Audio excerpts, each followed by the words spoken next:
नमस्कार, मैं प्रभात कुमार बिश्नोई, प्रवक्ता अर्थशास्त्र, इकोनॉमिक्स स्टडी टाइम पर अपने समस्त छात्र एवं छात्राओं का, अपने समस्त व्यूअर्स का हार्दिक अभिनंदन करता हूं। आइए शुरू करते हैं आज की ऑनलाइन क्लास। सभी को नमस्कार, मैं Prabhat Kumar Bishnoi, economics study time पर आप सबका हार्दिक अभिनंदन करता हूं। साथियों, आज मैं आपके लिए लेके आया हूँ मुद्रा का परिमाण सिद्धांत, क्वांटिटेटिव थ्योरी ऑफ मनी। ये जो है बहुत ही महत्वपूर्ण है मुद्रा के मूल्य को समझने के लिए। मुद्रा के मूल्य की जहां तक बात है, आमतौर पर यह देखा जाता है, ऐसा बोला जाता है कि क्या मुद्रा का भी कोई मूल्य होता है? जिस प्रकार वस्तु के मूल्य होते हैं, क्या मुद्रा का भी कोई मूल्य होता है? वास्तव में बिल्कुल सही है। जिस प्रकार से वस्तु के मूल्य होते हैं, ठीक इसी प्रकार मुद्रा का अपना मूल्य होता है। एक मुद्रा की एक इकाई जितनी मात्रा में वस्तु और सेवाओं को क्रय कर सकती है, वह है उसका मूल्य कहलाता है। हम मुद्रा के मूल्य को 3 रूपों में जानते हैं। 1 वस्तु मूल्य में, 2 ब्याज के रूप में, 3 विनिमय की इकाइयों के रूप में, विनिमय दर के रूप में। साथियों, मुद्रा की एक इकाई जितनी मात्रा में वस्तु और सेवाओं को क्रय कर सकती है, वह मुद्रा का मूल्य है वस्तु मूल्य। मुद्रा की एक इकाई के बदले में जो ब्याज प्राप्त होता है, वह मुद्रा का मूल्य है। या किसी देश की मुद्रा की एक इकाई दूसरे देश की मुद्रा की जितनी इकाइयों को खरीद सकती है, वह उसका मूल्य है। मुद्रा का परिमाण सिद्धांत, ये बहुत ही महत्वपूर्ण सिद्धांत है मुद्रा के मूल्य को समझने के लिए। साथियों, इस सिद्धांत का सर्वप्रथम प्रतिपादन डबल जट्टी ने किया। जट्टी, ठीक है, DWAN,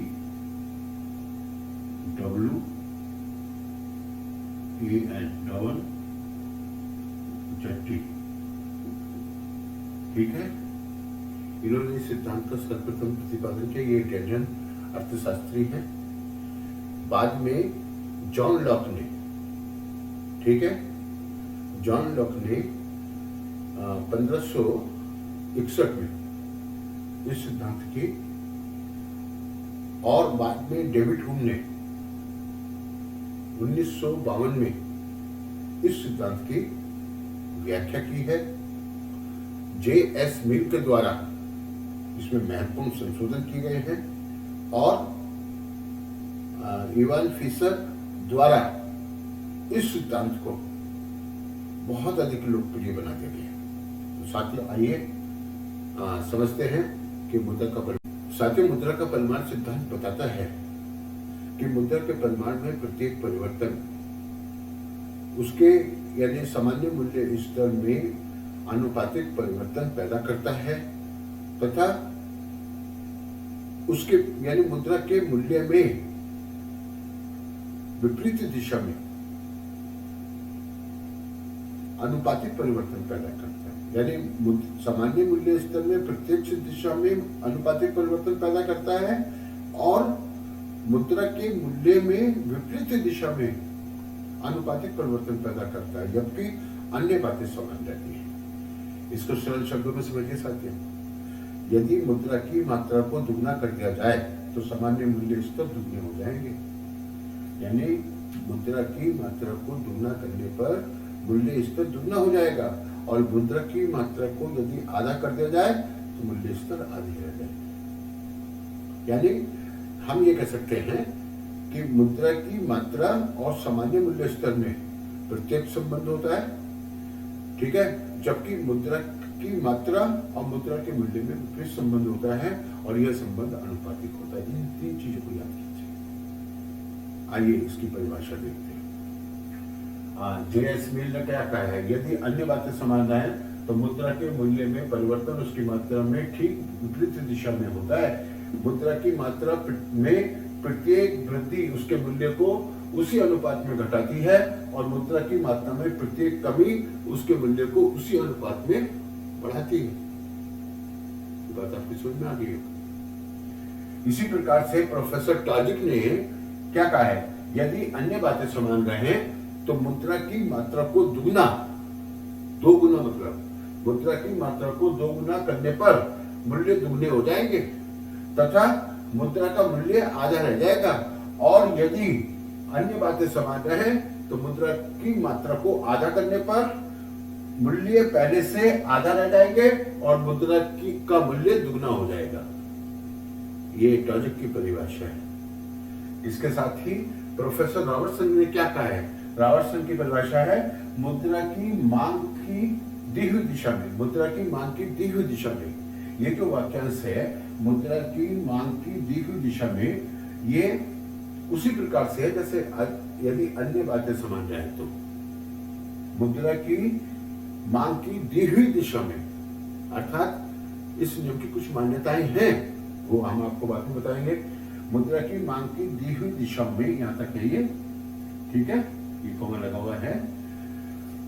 मुद्रा की उपलब्ध मात्रा तथा उसके मूल्य में, मुद्रा की उपलब्ध मात्रा तथा उसके मूल्य में विशिष्ट प्रकार का संबंध रहता है। जितनी अधिक मात्रा में इकाइयां उपलब्ध होंगी, जितनी अधिक मात्रा में इकाइयां उपलब्ध होंगी, अर्थात मुद्रा की जितनी इकाइयां उपलब्ध होंगी, ठीक उसी अनुपात में प्रत्येक इकाई का मूल्य कम हो जाएगा। ठीक उसी अनुपात में प्रत्येक इकाई का मूल्य कम हो जाएगा। तो ये साथ ही तीन परिभाषाओं को आप याद कर लीजिए, बहुत महत्वपूर्ण है। और ये तीन परिभाषा याद हुई तो आपका क्वेश्चन कंप्लीट। आइए इसके गणितीय स्वरूप को समझने का प्रयास करें। हमने पहले ही आपको बता दिया, जब ये परिभाषा आप लिख देंगे, है ना, तो यहाँ पे फिर हम एक बार आपको बता दे रहे हैं कि मुद्रा की मात्रा तथा उसके मूल्य में तथा सामान्य मूल्य स्तर में संबंध, विशिष्ट प्रकार का संबंध होता है। मुद्रा की मात्रा और सामान्य मूल्य में प्रत्यक्ष संबंध होता है, जबकि मुद्रा की मात्रा और मूल्य में विपरीत संबंध होता है, और यह संबंध अनुपातिक होता है। तीन बातें हो गई। पहली बात हो गई, क्या हो गया, पहली बात हो गई मुद्रा की मात्रा अर्थात परिमाण, अर्थात उसकी क्वांटिटी ऑफ मनी तथा जनरल प्राइस लेवल, इसमें कैसा संबंध होता है, पॉजिटिव, धनात्मक संबंध होता है। मुद्रा की मात्रा बढ़ेगी तो मूल्य भी बढ़ेगा। अगर मुद्रा की मात्रा को दुगना कर दोगे तो सामान्य मूल्य स्तर दुगना हो जाएगा, और मुद्रा की मात्रा को आधा कर दोगे सामान्य मूल्य स्तर आधा हो जाएगा। यानी प्रत्यक्ष संबंध होता है, जिस दिशा में मुद्रा की मात्रा बढ़ेगी मूल्य स्तर बढ़ेगा, मुद्रा की मात्रा घटेगी तो मूल्य स्तर भी घटेगा। लेकिन मुद्रा की मात्रा और मुद्रा के मूल्य में विपरीत संबंध होता है। यदि मुद्रा की मात्रा को आधा कर दोगे तो मूल्य दुगना हो जाएगा, और यदि मुद्रा की मात्रा को दुगना कर दोगे तो मूल्य आधा हो जाएगा। मुद्रा का मूल्य आपको समझ आ गया होगा। साथियों, इसका गणितीय रूप समझते हैं। चलिए साथियों, इसका गणितीय रूप समझते हैं। सबसे पहले देखिए क्या समीकरण दिया गया, P बराबर M/T। इसमें ये जो समीकरण है, पहला समीकरण, इसमें M यह है मुद्रा की मात्रा,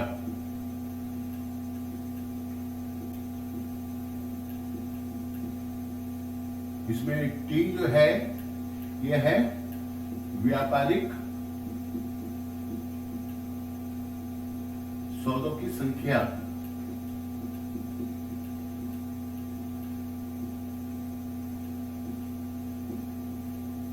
और P ये है सामान्य मूल्य स्तर।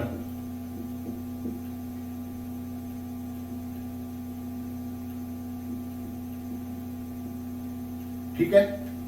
अब इसमें अगर मान लीजिए P है, T जो है इसको ये स्थिर माना गया है, स्थिरांक, स्थिर है ये। तो T अगर स्थिर मान लिया जाए तो अगर मुद्रा की मात्रा को हम दुगना कर देंगे तो सामान्य मूल्य स्तर दुगना हो जाएगा, और यदि मुद्रा की मात्रा को आधा कर देंगे तो सामान्य मूल्य स्तर आधा रह जाएगा। देखिए सूत्र के जैसा सूत्र है, इस सूत्र में मान लीजिए M यह है बराबर 2000 और T ये है 200, ठीक है। अब इसमें सामान्य मूल्य स्तर क्या करना है, तो P बराबर होगा 2000 बटे 200, तो 2 सिफर से 2 सिफर यानी कि 10 रुपए, तो सामान्य मूल्य जनरल प्राइस लेवल आ जाएगा 10 रुपए। अब यदि इसको हम 4000 कर दें, बढ़ा दें इसको पूरा 4000 कर दें और ये जो है स्थिर रहे, तब क्या होगा, तब जो होगा इसी को देखिए आप, तो यहाँ पे क्या हो जाएगा, यानी P बराबर M बटे T, तो यहाँ पे ये हो जाएगा 4000 बटे 200, 2 सिफर और 20, यानी P बराबर कितना हो जाएगा 20, तो ये दुगना हो जाएगा। लेकिन यहाँ पर केवल मुद्रा की मात्रा में चलन गति भी प्रभावित करती है। चलन गति का मतलब समझते हैं, जैसे 100 का नोट है, 100 का नोट है और ये 100 का नोट मेरे पास था, मैंने किसी दुकानदार को दिया, दुकानदार ने किसी अन्य ग्राहक को दे दिया, ग्राहक ने सब्जी वाले को दे दिया, सब्जी वाले ने आड़ती को दे दिया, आड़ती जो आड़ती होते हैं ना मार्केट में, मंडी में आड़ती को दे दिया। अब उसके बाद क्या हुआ, आड़ती ने किसान को दे दिया,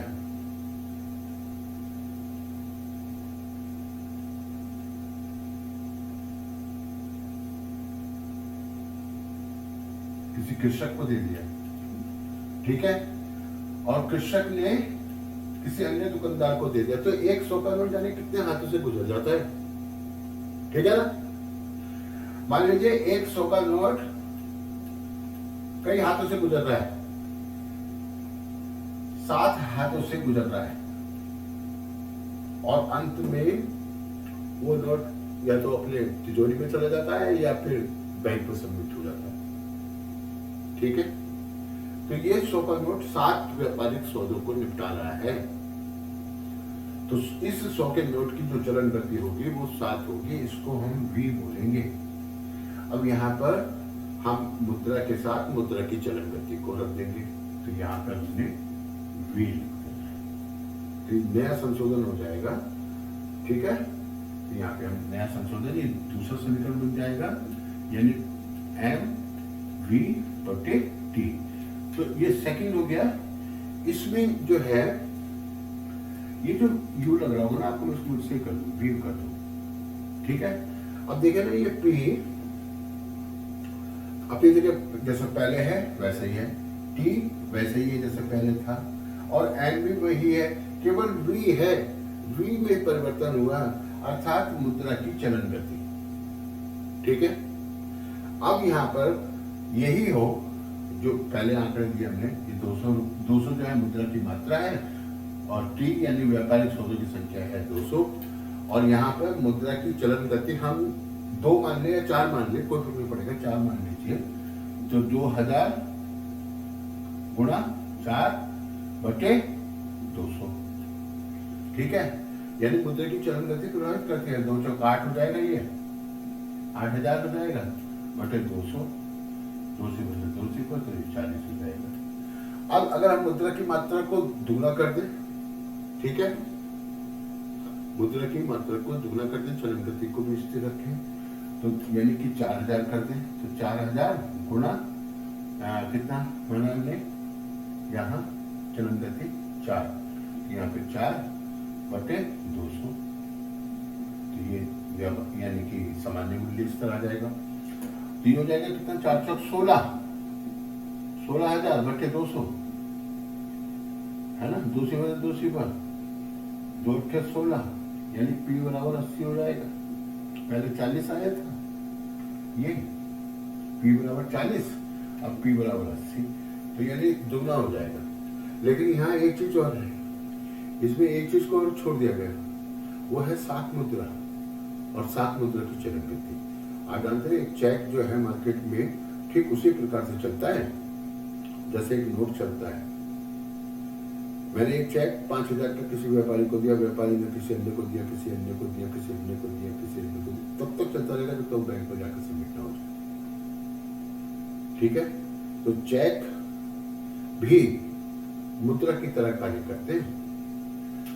आइए, तो इसी को जो है फिशर कैम्ब्रिज समीकरण भी कहेंगे, है ना।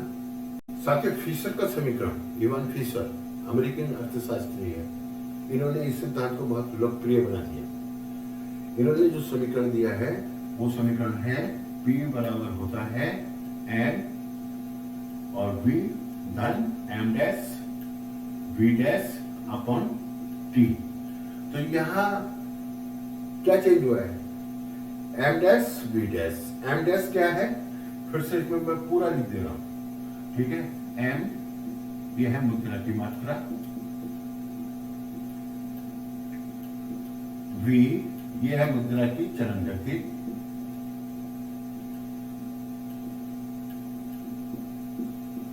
गति, इसमें M डैश ये है साख मुद्रा, इसमें चेक आता है, ड्राफ्ट आता है, हुंडी आती है, प्रोमिसरी नोट आते हैं, बिल ऑफ एक्सचेंज वगैरह आते हैं, तो ये साख मुद्रा कहलाते हैं। और V डैश ये साख मुद्रा की चलन गति कहलाती है।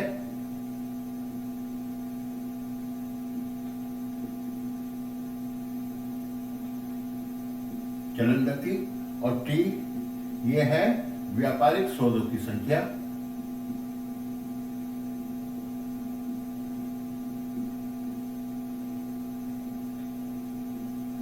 आप समझ रहे हैं ना, व्यापारिक सौदों की संख्या, यानी अर्थव्यवस्था में मान लीजिए 1000 सौदे हुए, कुल 1000 सौदे हो रहे, तो टी जो है ट्रेड, कितना ट्रेड हुआ है।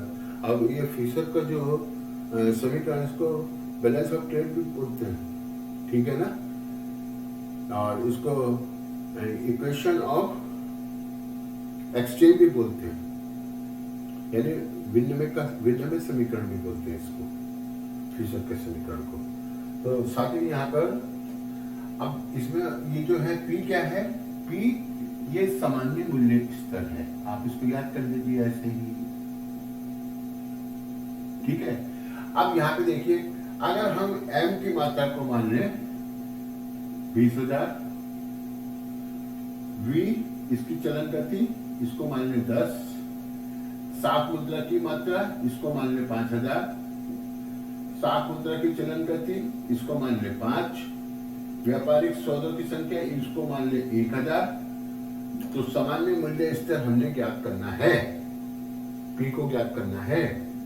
तो इस समीकरण में जब हम मान रखेंगे तो ये समीकरण होगा P बराबर 20,000 गुणा 10, ये इसकी चलन गति है, धन 5,000, इसकी चलन गति है 5 बटे व्यापारिक सौदों की संख्या है 1000, इसकी गुणा करेंगे कितना हो जाएगा? 1 सिफर और बढ़ जाएगा, तो 20,000 के आगे 1 सिफर और बढ़ गया, धन 5 पंजे 25, ठीक है, 3 सिफर लग गए, बटे 1000, ठीक है, ये P हो जाएगा। अब इनको जोड़ेंगे तो कितना हो जाएगा? यहाँ 25 आ जाएगा, 2,25,000 ये हो जाएगा ना, 2,25,000 बटे 1000, ठीक है। और इसको काट देंगे तो P आ जाएगा 225। अगर इसको दुगना कर देंगे, ठीक है, 20,000 को दुगना कर देंगे, 40 कर देंगे, और शेष को वैसे ही रह देंगे तब भी चलेगा, ठीक है। तो ये जो है मूल्य स्तर दुगना हो जाएगा, इसको भी दुगना कर दीजिए, 5 का 10 कर दीजिए, चलन गति वही रह दीजिए, ठीक है। और 1000 से जब भाग करेंगे तो ये देखिए ये कितना हो जाएगा? 50,000 हो जाएगा, ये कितना हो जाएगा, है ना, 10 दूनी 20, अब ये 40 हो गया, तो कितना हो जाएगा? 4 लाख हो जाएगा ये, ठीक है। 4 लाख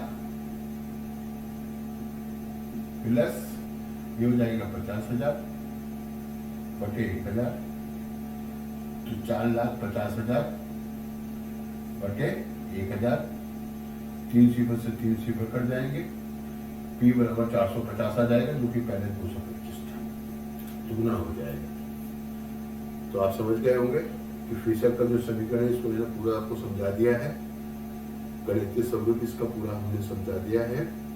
अर्थव्यवस्था में यदि मुद्रा की मात्रा को दुगना कर दिया जाए, साफ मुद्रा की मात्रा को दुगना कर दिया जाए, उनकी चलन गति स्थिर मान ली जाए, व्यापारिक सौदों की संख्या स्थिर मान ली जाए, तो क्या होगा, मूल्य दुगने हो जाएंगे और मुद्रा की क्रय शक्ति आधी रह जाएगी। यही बताता है मुद्रा का परिमाण सिद्धांत।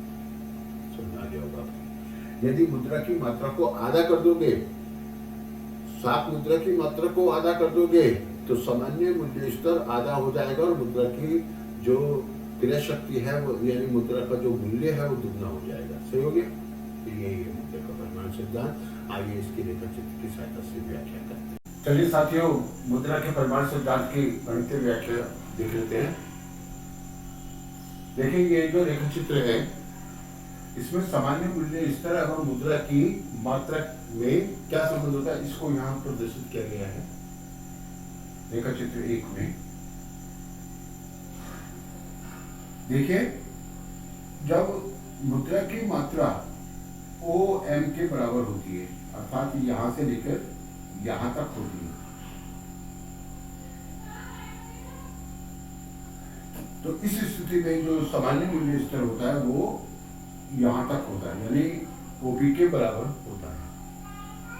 अब यदि मुद्रा की मात्रा को दुगना कर दिया जाए, अर्थात मुद्रा की मात्रा OM से बढ़ाकर OM2 कर दी जाए, अर्थात मुद्रा की मात्रा में MM2 के बराबर वृद्धि कर दी जाए, तब मूल्य स्तर में कितनी वृद्धि होती है, मूल्य स्तर OP से बढ़कर OP2 हो जाता है, अर्थात मूल्य में P2 के बराबर वृद्धि हो जाती है। इसी क्रम में यदि मुद्रा की मात्रा को आधा कर दिया जाए, पहले की तुलना में घटा दिया जाए, और घट के जो है वो M यानी OM3 हो जाए, अर्थात मुद्रा की मात्रा में MM3 के बराबर कमी हो जाए, तो सामान्य मूल्य स्तर भी घट जाता है और उसमें जो गिरावट आती है वो P3 के बराबर होती है। तो ये बात आपको समझ में आ गई होगी। यानी क्या बताया गया, ये बताया गया कि मुद्रा की मात्रा में वृद्धि के साथ सामान्य मूल्य स्तर बढ़ जाएगा और मुद्रा की मात्रा में कमी के साथ सामान्य मूल्य स्तर गिर जाएगा। तो ये चीज यहाँ पे दिखाई गई है। साथ ही एक दूसरा रेखा चित्र ये है। इस रेखा चित्र में मुद्रा की मात्रा तथा मूल्य के संबंध को बताया गया है, यानी मुद्रा की मात्रा और मुद्रा के मूल्य में विपरीत संबंध होता है। ठीक है, और इसलिए जो ये वक्र है ये ऋणात्मक ढाल वाला वक्र दिखाया जा रहा है यहाँ। देखिए क्या होता है कि जब मुद्रा की मात्रा OM के M1 के बराबर होती है, तो इस स्थिति में मुद्रा का जो मूल्य होता है 1/P1, यानी O 1/P1 के बराबर होता है। अब यदि मुद्रा की मात्रा को क्या किया जाए, बढ़ा दिया जाए, अर्थात मुद्रा की मात्रा कितनी बढ़ जाए, कितनी, M1 से लेकर M3 तक उसमें वृद्धि हो जाए, तो ऐसी स्थिति में क्या होगा, यानी मुद्रा का मूल्य गिर जाएगा। और कितना गिर जाएगा, यानी P/P1 से लेकर P/P3 पर आ जाएगा, अर्थात मुद्रा का मूल्य इतना गिर जाएगा। मुद्रा की मात्रा बढ़ने पर मुद्रा की जो क्रय शक्ति है, अर्थात उसका जो मूल्य है वो घट जाएगा। और यदि मुद्रा की मात्रा को कम कर दिया जाए, अर्थात इतना कम कर दिया जाए, पहले वो OM1 था, अब उसे घटाकर OM2 कर दिया जाए, तो क्या होगा, यानी मुद्रा की जो क्रय शक्ति, मुद्रा का जो मूल्य है वो बढ़ जाएगा, अर्थात मुद्रा के मूल्य बढ़कर कितना हो जाएगा, 1/P2 के बराबर हो जाएगा।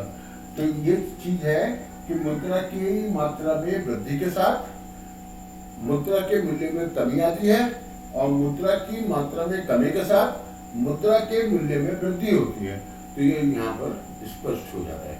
आइए साथियों, अब इस सिद्धांत की मान्यताएं देखते हैं। फिशर ने जो मुद्रा का समीकरण दिया था, आपको याद होगा, मैं यहाँ फिर लिख रहा हूँ, देखिएगा।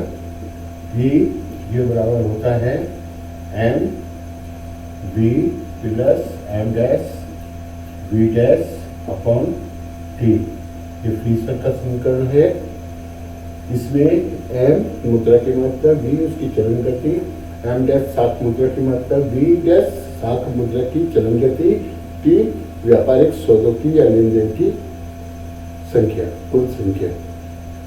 तो यहाँ इसमें यह बताया गया था कि अगर मुद्रा की मात्रा को दुगना कर देंगे, व्यापारिक सौदों की संख्या स्थिर रहेगी, तो मूल्य स्तर दुगना हो जाएगा, यानी सामान्य मूल्य स्तर दुगना हो जाएगा।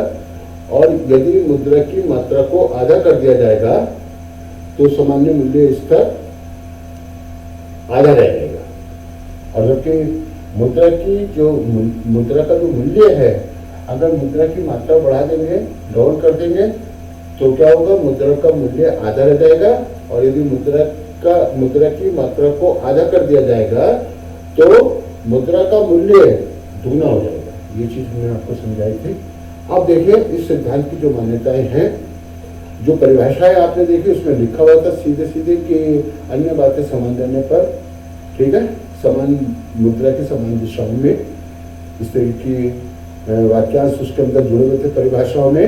उन परिभाषाओं का मतलब था कि मुद्रा के परिमाण सिद्धांत की कुछ मान्यताएं या शर्तें हैं। यदि ये शर्तें पूरी होंगी तभी ये सिद्धांत लागू होगा। साथियों, अर्थशास्त्र के सिद्धांतों की जहां तक बात करें तो अर्थशास्त्र के जो सिद्धांत है, प्रत्येक सिद्धांत में अन्य बातें समान रहने पर या एक सीमा के पश्चात या सामान्यतया या अन्य परिस्थितियां इक्वल रहने पर, तो जो ये बातें होती हैं तो ये बताती है कि इस सिद्धांत की कुछ मान्यताएं हैं। आप कोई सा भी सिद्धांत कभी भी व्याख्या करेंगे, सबसे पहले प्रस्तावना, फिर सामान्यीकरण, फिर नियम की परिभाषाएं, फिर नियम का उदाहरण, तालिका, रेखा चित्र की सहायता से व्याख्या, तो नियम की मान्यताएं, तब नियम की आलोचना या नियम के अपवाद। तो आप सबको इतना सब कुछ लिखना पड़ता है। तो साथियों, यहाँ पर हम अब आपको समझाने जा रहे हैं मुद्रा परिमाण सिद्धांत की मान्यताएं। तो मुद्रा परिमाण सिद्धांत की जो मान्यताएं हैं, ये देखिए, P यानी सामान्य मूल्य स्तर, ये एक निष्क्रिय तत्व है, घटक है, फैक्टर है, साधन है, आप कुछ भी कहिए, जो अन्य तत्वों से प्रभावित होता है। अन्य तत्व कौन कौन से? V है, V डैश है, M डैश है, ठीक है, और V डैश है, तो इनसे प्रभावित होता है। दूसरा जो इसकी जो मान्यता है वो M से M डैश, अर्थात मुद्रा से साख मुद्रा का अनुपात स्थिर रहता है, ठीक है। अब आप कल्पना कीजिए कि क्या जो मुद्रा की मात्रा है और जो साख की वर्तमान मात्रा है उसमें कोई अनुपातिक संबंध होता है क्या? वो स्थिर रहते हैं क्या? नहीं रहते ना भाई, नहीं रहते हैं। क्यों? क्योंकि साख की मांग कभी बढ़ जाती है, कभी घट जाती है। मुद्रा की मात्रा तो जो है वो है, लेकिन साख की मांग कभी बढ़ती है, कभी घटती है। ऐसा तो होता है जब फसल वगैरह आती है। भारत में तो इसी प्रकार की साख की मांग है। खैर, तो यहाँ पर क्या माना हमने? अनुपात स्थिर रहता है। तीसरी जो तत्व है V और V डैश स्थिर। अब ये आप ये मान के चलिए कि जैसे 100 का नोट है, हमने कहा कि साहब 5 हाथों में गुजर गया या 10 हाथों में गुजर गया, तो वो स्थिर है, उसमें परिवर्तन नहीं हो रहा। क्यों? 11 में नहीं गुजर सकता, या 9 में नहीं गुजर सकता, या 8 में नहीं गुजर सकता, वो स्थिर मान लिया गया। यही बात V डैश के साख मुद्रा की चलन गति की है। और M तथा M डैश में होने वाले परिवर्तन से स्वतंत्र है ये, ठीक है ना।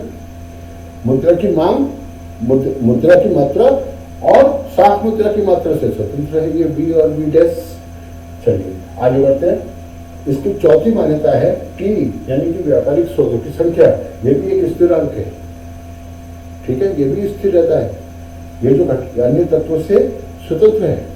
T जो है ये अगर हमने कहा था कि 1000 है तो ये प्रत्येक दिशा में 1000 ही रहेगा। मुद्रा की मात्रा बढ़ेगी, साख मुद्रा की मात्रा बढ़ेगी, उसकी चलन गति भी स्थिर है और ये भी स्थिर है, ठीक है। अगर मुद्रा की मात्रा को दोगुना कर दिया जाएगा व्यापारिक सौदे की संख्या में कोई परिवर्तन नहीं होगा, तो क्या होगा, सामान्य मूल्य स्तर दुगना हो जाएगा। तो यहाँ ऐसा भी नहीं होता ना, व्यापारिक सौदे की संख्या स्थिर रहती है, तो यहाँ ये भी मान लिया गया। मुद्रा की मांग लेन देन के मूल्यों के समानुपाती है। ठीक है, मतलब जो लेन देन होता है अर्थव्यवस्था में, जो भी ट्रेड होता है, मुद्रा की जो मांग है, ठीक है, वो उसके समानुपाती, इस बात को कहा जा रहा है। और इसके बाद है मुद्रा की पूर्ति बाध्यता निर्धारित स्थिरांक है, अर्थात मुद्रा की पूर्ति अभी देशों से बहुत सारी मुद्रा देश में आती है ना, बहुत सी कंपनियां विदेशों को निर्यात करती है, बहुत सी सेवाएं लोग निर्यात करते हैं, सेवाएं देते हैं, तो उनके बदले में मुद्रा आती है। तो मुद्रा भी, यानी कि मुद्रा की पूर्ति भी स्थिरांक नहीं होती। तो यहाँ पे हमने ये मान लिया कि मुद्रा की पूर्ति स्थिरांक होती है। 8वां है यह सिद्धांत मुद्रा के मूल्य की दीर्घकालीन विवेचना करता है। दीर्घकाल, अब दीर्घकाल क्या है? दीर्घकाल तो बहुत लंबा काल है ना, 40-50 वर्ष का काल। अब एक यकायक नहीं हो जाएगा कि अभी हमने मुद्रा की मात्रा को दुगना किया, मूल्य स्तर दुगना हो जाएगा, दीर्घकाल में ऐसा होगा। चलिए, इसके अलावा 8वीं मान्यता है कि अर्थव्यवस्था में पूर्ण रोजगार विद्यमान होता है। तो पूर्ण रोजगार क्या है आपको मालूम ही होगा कि जब कार्य करने के प्रत्येक इच्छुक व्यक्ति के लिए कार्य करने के लिए होता है, किंतु 2-4% लोग ऐसे होते हैं जो कार्य नहीं करना चाहते हैं, क्योंकि अब इसके अनेक कारण हो सकते हैं। वो आलस्य स्वभाव के हो सकते हैं, एक बात। दूसरी बात, वो प्रचलित दरों पे काम नहीं करना चाहते हैं। तीसरी बात, उनके जो फोर फादर हैं, उन्होंने बहुत बड़ा धन उनके लिए छोड़ा है। तो ऐसे व्यक्ति को क्या करने की जरूरत है, जो अरबों खरबों का मालिक हो, समझ गए होंगे। तो ऐसे लोगों को बेरोजगार नहीं माना जाता, और हम ये मानते कि अर्थव्यवस्था में पूर्ण रोजगार है। यहाँ ये भी ध्यान देने वाली बात है साथ कि पूर्ण रोजगार की स्थिति में उत्पादन के कोई भी साधन विकार नहीं होते और वस्तु का मूल्य बाजार में विवेक होता है। ये सब उसकी मान्यता को जानते हैं। तो यानी कि ये जो सिद्धांत है पूर्ण रोजगार और दीर्घकाल की मान्यता पर आधारित सिद्धांत है। तो ये सिद्धांत की मान्यताएं, साथ ही ये वीडियो बहुत लंबा हो गया है, और इसलिए इस वीडियो में हम इस सिद्धांत की आलोचनाएं नहीं समझा पाएंगे। इसके लिए आप हमारा अगला वीडियो देखेंगे, जो कि आपको हम अति शीघ्र जो है उसको बना के भेज देंगे। साथियों, अगर आपको ये पसंद आया हो वीडियो, तो आपसे मेरा कहना है कि चैनल को सब्सक्राइब करें, ताकि आपको इस प्रकार के वीडियो कंटिन्यू मिलते रहें। और यदि आप